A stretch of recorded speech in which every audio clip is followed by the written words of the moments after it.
Hi friends, welcome to my channel. అందరూ బాగున్నారా? ఈరోజు ఏంటంటే శాంతి ఇంట్లో శాండ్విచ్ చేస్తుందండి. శాండ్విచ్ అన్నా పర్వాలేదు, లేదా ప్యాన్ పిజ్జా అన్నా ఏ రకంగా అయినా మటుకు టేస్ట్ అయితే మటుకు ఎక్సలెంట్గా ఉందండి. అసలు చూస్తూ ఉంటేనే మీకు తెలుస్తుంది. పైన చీజ్ కూడా వేసింది కదండి. అవి ప్యాన్ మీద చేయడం వల్ల అవి చీజ్ మెల్ట్ అయ్యి అసలు ఎంత యమ్మీగా ఉందో తెలుసండి.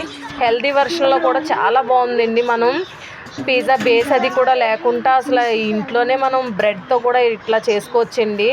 అలా ప్యాన్ మీద అట్ల రేక్ మీద పెట్టి అవి ఒక 10 నిమిషాలు మూత పెట్టిందండి. అది చక్కగా హీట్ ఎక్కి మెల్ట్ అయ్యింది. టేస్ట్ అయితే మటుకు ఎక్సలెంట్గా ఉందండి. మీరు కూడా ఇంట్లో కంపల్సరీ ట్రై చేయండి. ఓకేనా ఫ్రెండ్స్? మీకు ఇంకా ఇలాంటివి ఏమైనా కావాలంటే కామెంట్ చేయండి ఫ్రెండ్స్. ఇదైతే మటుకు కింద చూసారా మంచి ఎర్రగా. ఇది తయారీ విధానం అంతా కూడా ఫుల్ వీడియో ఉంది ఫ్రెండ్స్ మన ఛానల్లో. మీ ఎవరికైనా కావాలంటే మన ఫుల్ వీడియో